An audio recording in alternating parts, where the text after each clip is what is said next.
JJ, pinagsabihan si Ansi ng maaga bago mag-pa-blessing ng bahay si Oliver punto por punto.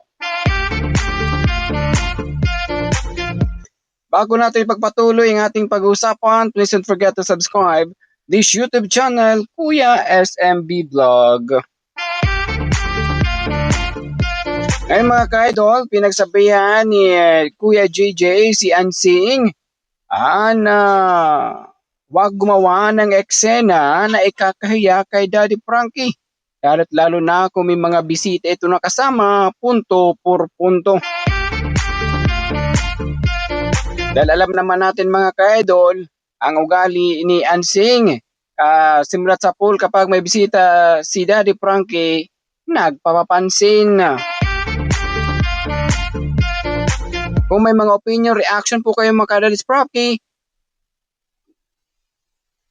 Frankie, please comment section below. Nag-loading man mga ka-idol. Ngayon mga ka-idol, so alam naman natin ang ugali ni Ansing. Iniiwasan lang ni Kuya JJ baka yung ginawa kay Ukray gagawin din ni Ansing sa ibang bisita ni Daddy Frankie pagdating ng blessings ng bahay ni Oliver punto por punto.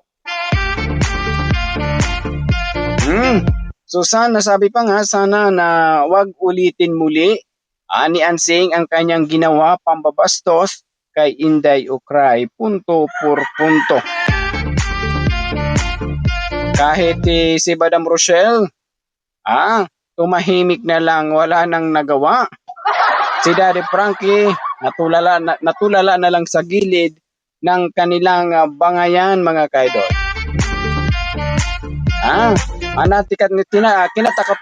Kinakatakutan ni Kuya JJ na baka gumawa na naman ng eksena na may mga pumutang mga vlogger doon na makita ni Ansing na papanood sa social media at supalpalin din ito katulad ng pagsupalpal kay Inday Ukray. So alam naman natin mga idol, grabe si Ansing kung bumanat. Kapag bumanat si Ansing, direct to the point. Walang kinikilingan, walang pinoprotektahan. Sabi pa, halabira. Sugod agad.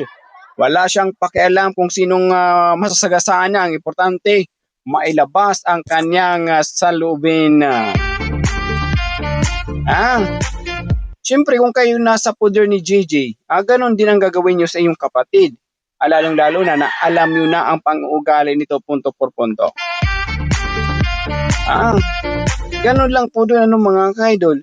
Kasi alam naman natin paiba-iba yung mood. However, kung during the blessings sa bahay ni Oliver, bad mood si Ansing, lahat awayin. O baka lahat na lang bigyan naman ng, kapag bad mood si Ansing, lahat kalaban.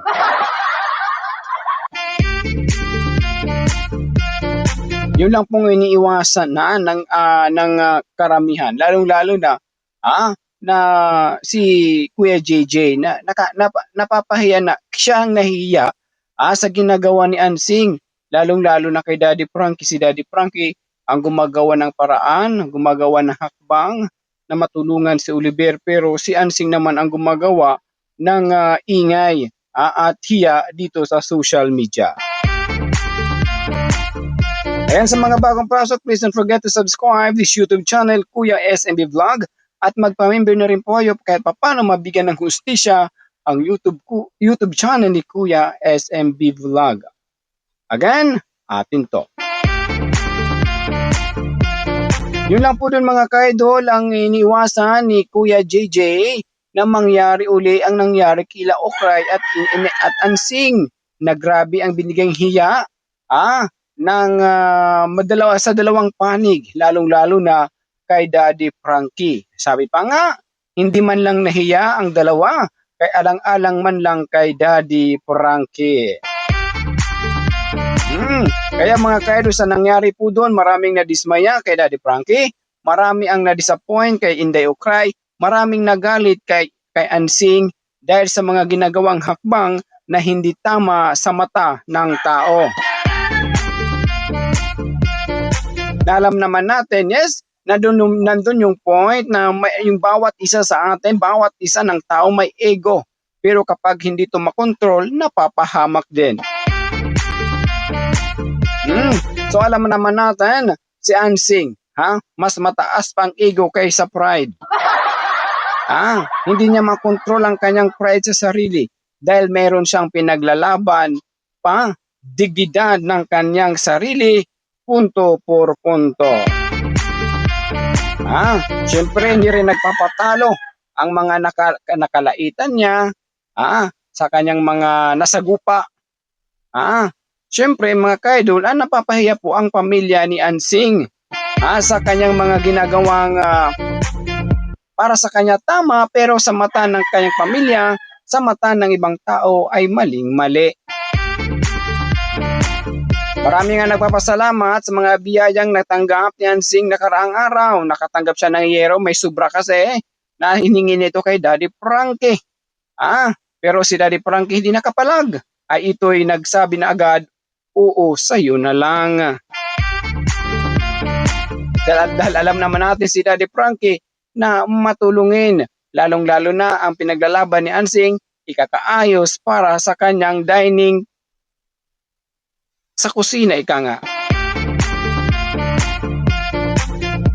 At mga ka-idol, at after that mga ka-idol, hindi pa doon nagtatapos ang mga blessings na natanggap ni Ansing.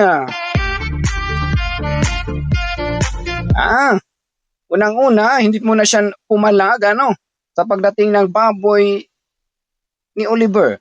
Alam naman natin that day din dumating ang baboy ni Oliver. Na binigay ng ating pinakamagandang sponsor na kamukha na si Gladys Reyes, si Ma'am De Los Santos. Oo, pero hindi ito pinapalag at hindi ito ang tawag yung term na hindi pinagpalag ni Ansing na hindi talaga niya makuha ang baboy ni Oliver. Ayun po mga ka-idol, napahabol din, hindi napasanto. Hindi napasanto kay Ansing na hindi talaga makuha ang baboy. Pero mga ka-idol, pinigilan ito ni Daddy Frankie, wag. Kay Oliver po yan. Pero nakapagsabi na po siya na nakatatak agad sa mga tao na dapat sa akin ang isang baboy kasi ako nag-aalaga kay Oliver. Doon po nasusukat mga ka-idol lahat ng mga bagay, lahat ng trabaho ni Ansing para na ginagawa para kay Oliver may kaakibat pa lang sahod or salapi. Kalaunan mga ka-idol, hindi lang po doon nagtatapos. May dumating na naman na blessings, 24,000, iba't ibang sponsor. Above Rice International, at Tita Honey, nakatanggap po siya ng 18,000 pesos.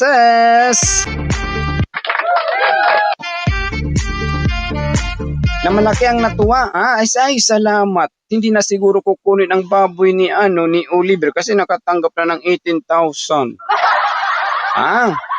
At of course, nakatanggap din ng 3,500, 3,000 sa kanyang mga naawa sa kanya, mga iba't ibang sa iba't ibang kontinente, mga sponsor ni Daddy Frankie. Sana alam naman natin na si Tita Honey ang grupo niya sa Rise Above International matulungin. Nakita nilang sagupaan nila Ansing tsaka Inday Ocray, grabe ang banatan nila.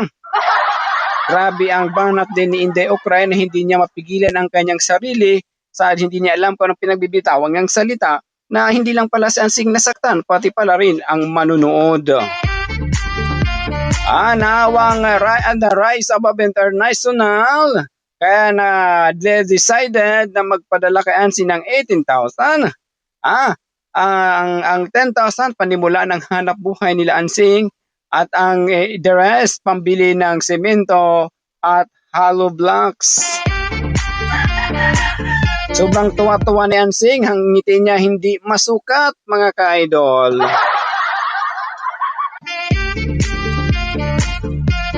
Ang aking payo lang naman para kay Ansing, sana yung 10,000 na hindi ka masyado hago sa baboy mo na lang i-target. Kahit paano, ang baboy po hindi naman nakakulong lang naman po 'yun. Hindi masyadong maserbisyo.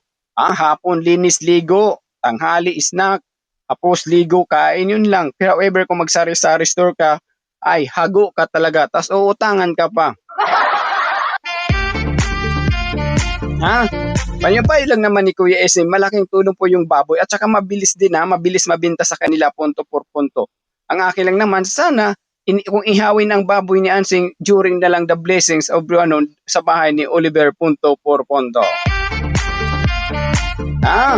Ganun na lang po doon mga ka-idol, yung point ni Kuya SMB Vlog. Kasi sa nangyari po, sabi nga ng Rice Bomb, kung hindi nag-away si Ansing tsaka si Inday Okra, hindi sila makakapadala kay Ansing ng 18,000 kasi dati sobrang inis at galit nila kay Ansing. Mabuti na lang nag-away si Inday Okra tsaka si Ansing. Napahilot ang loob ng mga ng grupo ng Bryce International pinangunuhan ni Tita Hani na instead na pakaliwa ang hilot ng kanyang puso, pakanan nandun yung si Ansing, nandoon yung word na awa, kawaan si Ansing dahil inapak-apakan na ng ibang tao, punto por punto. Ayan sa mga radyan, don't forget to subscribe to this YouTube channel, Kuya SMB Vlog. Ganun po mga ka-idol, alam naman natin simulat sa post sa ginawa ni Ansing, laging napapahiya si Daddy Frankie sa mata ng manunood, sa mata ng mga viewers na sponsor punto por punto. Kaya napagsabihan ni JJ si Ansing na wag masyadong paepal kung sa araw ng blessings ng bahay ni Oliver. Baka daw awayin mo lahat. Awayin mo lahat ang bisita pati si SMB. Alam mo na matago diretso si SMB. Tatakbo agad sa likod ng bahay. In case kung makapunta man ako, magpipismas talaga ako. Baka, dito ba talaga yung aking mas malalapad to kay Inday Okra? Agad talaga mas malala pa ito. Magwiwig na lang para hindi makilala. Bakit sa ewan ko pagwig ko sinong kamukha ko doon? Baka kung magwig ako doon, kamukha ko si Tita Hani. Agoy! Magsasalamin ako ng dark sunglasses tapos mag-face mask. Tapos magbibig medyo dito. Baka sabihin, sino ka? Ako po si Tita Hani. Agad talaga ba? Baka sabihin, ikaw ba yung nagbigay na akin ng 18,000? Ako, yes. Biso-biso. Hindi alam si SMB pala. Nagpanggap. At least hindi ako nasaktan. Kasi alam yun naman mangyayari. You know that already. Naku, makukulong talaga sa SMB na malaom-laom. Bakit pala ang pangit pala ni Tita Hani? Bakit ganyang itsura? Sabi yun, nagkaroon ng lindol doon sa aming kontinente. Sa amin talaga SMB. Umayos ka, dami mong alam. Okay, we go back 1 hour ang content. So yun po mga ka-idol, yung point ni Kuya SMB. Sana po Sensei hindi po siya magpakita ng anumang bad attitude during the blessings of Oliver. Alang-alang lang kay Daddy Frankie. Kasi bakit mali natin si Daddy Frankie, maraming mga bisita ng mga mali mo, may artista. Marami artista na dumating sa blessings ni Oliver. May mga vlogger na malam darating sa blessings ni Oliver punto por punto. Hindi natin alam. We do not know. Sana baguhin. Kung hindi baguhin, itali muna si Ansing pagsamantala. Kung hindi magbago. Kapag makikita na kayang mata ni Ansing nandun na sa taas, itali na. Bakit? Aatake na. Just like. Biro lang. So, yun po mga ka-idol. Kasi hindi natin alam. Baka may mga vlogger din na isa rin to nag-content sa akin. Di ba yung mga ganong eksena? Yun ang dapat nating iwasan mga ka-idol. na si Ansing mapapahiya na naman si Daddy Frankie. Hindi lang si Daddy Frankie, but also the family of Oliver. Baka sabi na, ganito ba talagang family ni Oliver?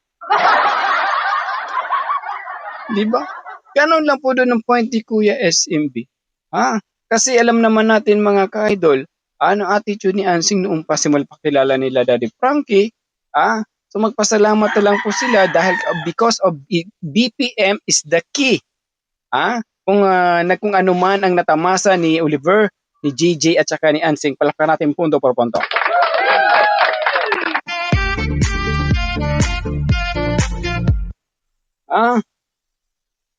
Kung hindi po dahil kay kay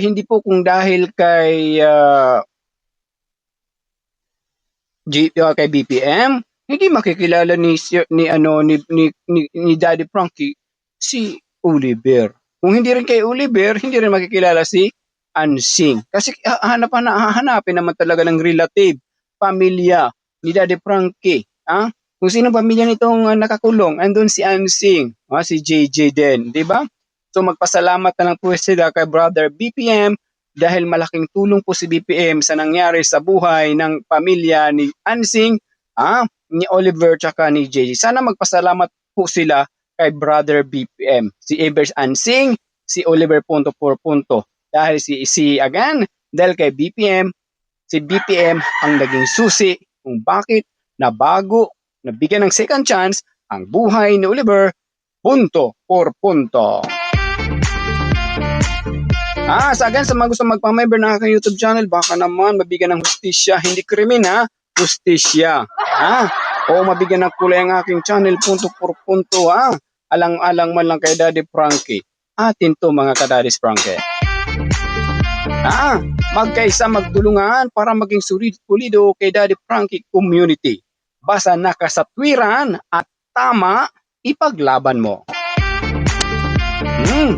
Again, hanggang dito na lang muna tayo mga ka-Daddy's Frankie. Again, sa mga hindi nakasubscribe, don't forget to subscribe to YouTube channel Kuya SM Vlog, Kuya SMB Vlog. Maraming salamat. Of course, don't also subscribe din ang aking ka-SMB channel. Bagong channel ni Kuya SMB. Isa pa ng channel, magiging radyo ng community ni Daddy Frankie. Ayan, maraming salamat again. This is Kuya SMB. Para sigurado punto por punto, pack na pack and full na full. Have a good day everyone. Ingat, God bless. Mabuhay po tayong lahat. Sana hindi magpakita ng motibo na ipahiya ni Ansing si Daddy Frankie of course kanyang pamilya during sa blessings ng bahay ni Oliver punto por punto. Alang-alang man lang sa ikakaayos at ikakaganda ng blessings sa darating na mga araw. Hanggang sa muli, God bless. Mabuhay po tayong lahat. Love you all. Big love shout, Tita Hanis, The Pure Hearts, and Michelle Japena, and of course, kay Brother BPM, take care always. And of course, sa lahat nagmamahal kay Daddy's Frankie, at minahal at tinanggap niyo si Kuya SMB sa iyong kaibuturan ng iyong kaluluwa, puso, punto por punto. And of course, make a love shout out all the supporters ni Daddy Frankie, Luzon, Visayas at Mindanao, all in continent, Europa, Australia, USA, Timog America, Hilagang America, Antarctica at Europa, Asia. Again, atin to. Maraming salamat, hanggang dito na lang. Bye-bye all. At God bless. Mabuhay tayong lahat. Keep safe always. I love you all.